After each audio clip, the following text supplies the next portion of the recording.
नमस्कार दोस्तों, कैसे हैं आप? उम्मीद करता हूँ कि आप सब बहुत अच्छे होंगे और अपना ध्यान रख रहे होंगे इस कोविड के टाइम में। मेरा नाम अंकुश है और फाइनेंशियल गुरुकुल में आपका स्वागत है।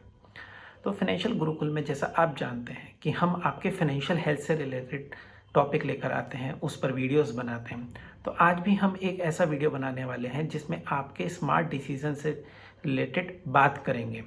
तो दोस्तों, क्या होता है कि इस कोविड के टाइम पे हम काफ़ी सारे लोग कार्स बाय कर रहे हैं। कार्स हम परचेस करते हैं कैश पर, कुछ लोग परचेस करते हैं लोन्स पर। तो आज हम बात करने वाले हैं प्री पेमेंट पर, या जिसको पार्ट पेमेंट भी कहते हैं, और कुछ लोग फोरक्लोजर भी करते हैं। तो जब हम कार परचेस करते हैं लोन पर, तो हम बहुत सारे लोग सोचते हैं कि क्यों ना हम, जब हमारे पास पैसा हो, जैसे बोनस आया हो, हमारे को कंपनी से बोनस मिला हो, या कोई और तरीके से हमारे पास एक लमसम अमाउंट आई है, तो हम चाहते हैं कि हम अपने लोन को जितना जल्दी हो सके उसको उतने जल्दी फिनिश कर दें। उस लोन की ईएमआई हमारी देनी बंद हो जाए, जितनी जल्दी हो उतना अच्छा होगा। तो ये एक थोड़ा सा इमोशनल फैक्टर भी है। बट क्या प्री पेमेंट जिसको बोलते हैं, ये पार्ट पेमेंट, वो करना अच्छा है? इसको आज हम समझेंगे एक कैलकुलेशन के थ्रू। मैं आपके साथ एक एक्सेल शीट शेयर करूंगा जिसमें आपको सिनेरियो दिखाऊंगा और समझाऊंगा कि किन के कंडीशंस में आपको पार्ट पेमेंट या फोरक्लोजर करना चाहिए और किस में नहीं करना चाहिए। बट अगर अभी तक आपने इस चैनल को सब्सक्राइब नहीं किया है, प्लीज़ आप चैनल को सब्सक्राइब जरूर कर लीजिए। आपके लिए आगे भी बहुत अच्छे वीडियोस आने वाले हैं। कुछ आगे बढ़ने से पहले सबसे पहले हम समझ लेते हैं कि पार्ट पेमेंट और फोरक्लोजर होता क्या है। तो पार्ट पेमेंट में क्या होता है कि आपका जो लोन अमाउंट होता है, उस लोन अमाउंट में से आप कुछ अमाउंट जो है वो अर्ली पे कर देते हैं।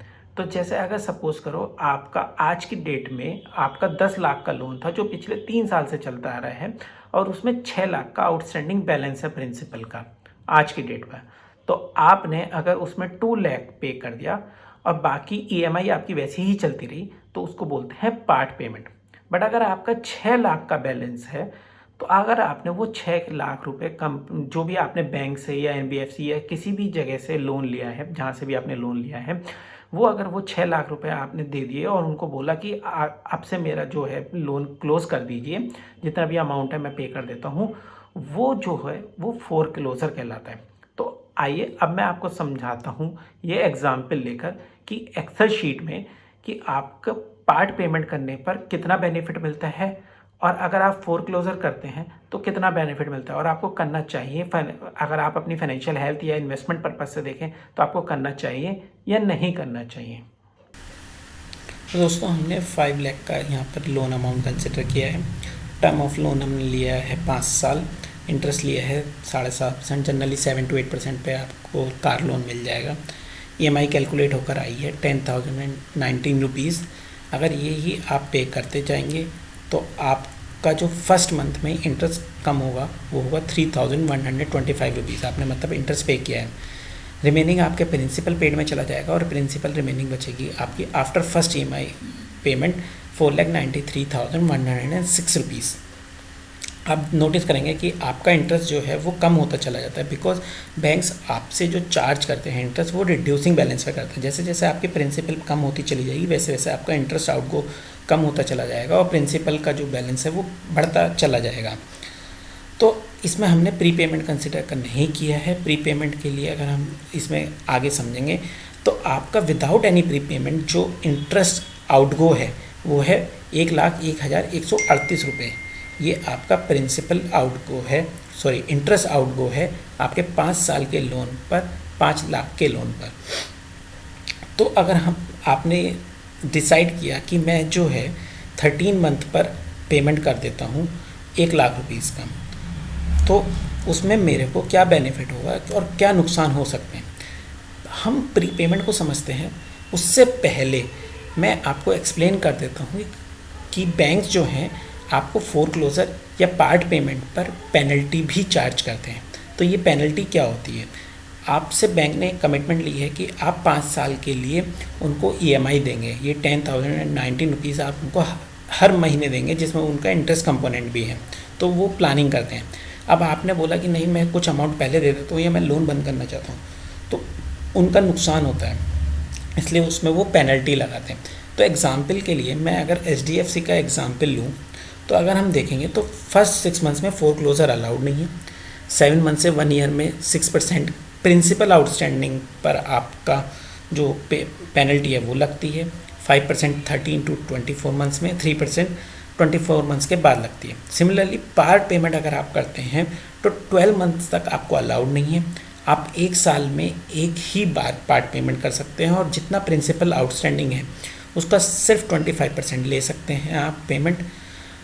अगर आपने 13 महीने से 24 मंथ्स के बीच में अगर आप पार्ट पेमेंट करते हैं तो जो पार्ट पेमेंट अमाउंट है उसका 5% पेनल्टी लगेगा और 24 मंथ्स के बाद 3% लगेगा। तो हम अगर अपने एग्जाम्पल में जाते हैं तो आपने सोचा कि मैं 1 लाख रुपए जो है इसमें पेमेंट कर देता हूँ 13 मंथ पर, तो अब आपका जो टोटल इंटरेस्ट है वो सिर्फ 1 लाख का पेमेंट करने पे एक बार में आपको बोनस आया या कुछ आया वो हो जाता है 72,000 घट जाता है।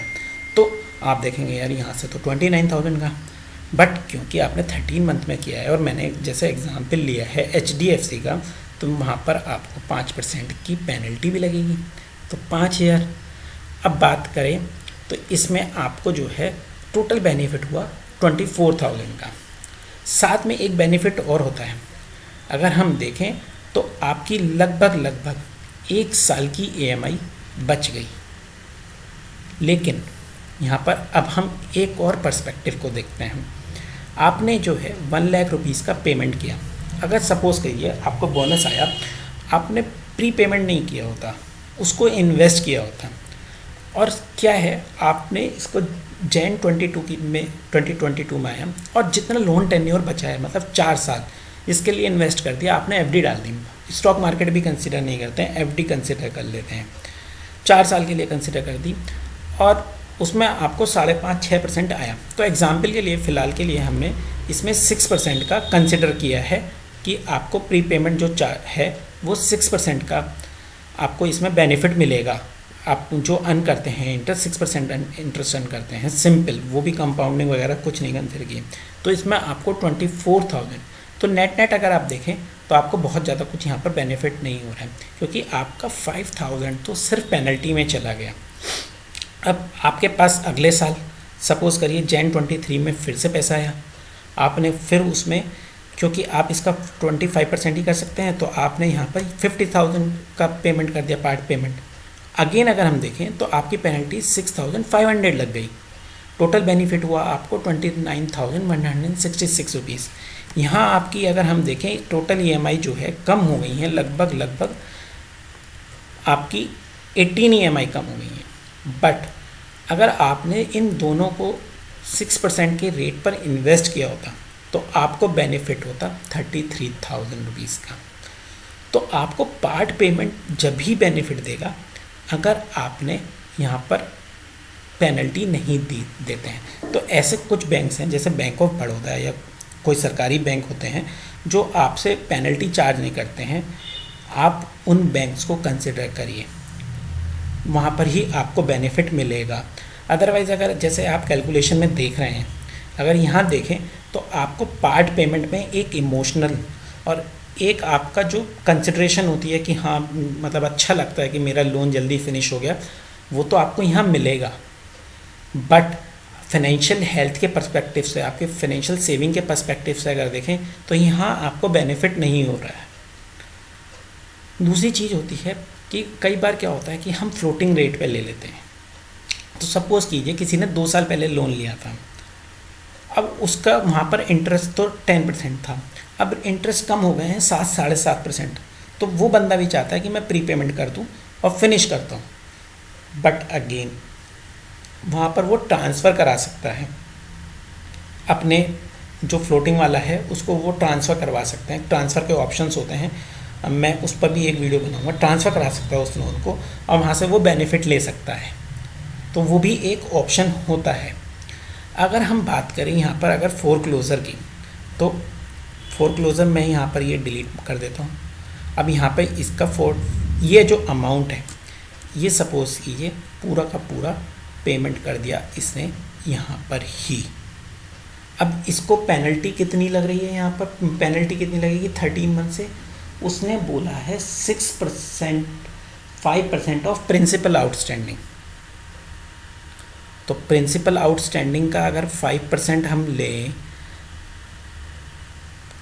तो सोचो कितना हुआ, 20,000 रुपीज़ उसको पेनल्टी में जाएगा। और अगर वो ये सेम अमाउंट सेम ड्यूरेशन के लिए इन्वेस्ट कर देता 6% पर, तो यहाँ पर उसको 97,000 का बेनिफिट होता। तो अगर आप देखें फोरक्लोजर में उसको कोई बेनिफिट नहीं है 1 साल में, क्योंकि उसमें ऑलरेडी अगर हम देखें तो ऑलरेडी 37,000, 1,01,000 में से 37,000 तो वो पहले साल में इंटरेस्ट दे चुका, तो वहाँ उसको बेनिफिट ही नहीं है ये चीज़ के लिए। तो बेटर है आप कैलकुलेटर यूज़ करें। अगर आपको प्रीपेमेंट, पार्ट पेमेंट या फोरक्लोज़र करना है, देखें आपको सच में बेनिफिट है या नहीं। सिर्फ इमोशनली लोन को फिनिश करने के लिए आप पार्ट पेमेंट या फोरक्लोज़र ना करें। ये आपको इमोशनल सेटिस्फेक्शन तो देगा बट आपके फाइनेंशियल हेल्थ के लिए अच्छा नहीं है। तो दोस्तों आपको समझ में आया होगा कि आपके पास जो एक लमसम अमाउंट है, क्या उसको इन्वेस्ट करना अच्छा है या आपको वो लोन में आपको रीपेमेंट करना है, जो प्रीपेमेंट करना है या फोरक्लोजर करना है, वो आपके लिए अच्छा रहेगा। ये जो कैलकुलेशन मैंने आपको एक्सेल शीट पर दिखाई है, ये एक्सेल शीट में जो है शेयर कर देता हूँ आपके साथ। आप इसको डाउनलोड कर सकते हैं और यूटिलाइज़ कर सकते हैं अपनी कैलकुलेशन करने के लिए। अगर आपको ये वीडियो अच्छा लगा है तो प्लीज़ लाइक बटन ज़रूर प्रेस कर दीजिए और चैनल को सब्सक्राइब करिए। आगे इसी तरीके के वीडियोस देखने के लिए बेल आइकन बटन ज़रूर प्रेस कर देना, आपको नोटिफिकेशन मिलते रहेंगे। इसी के साथ मैं आपसे विदा लेता हूँ। Take care of your self and your family और अपना ध्यान रखिए। Bye bye, take care.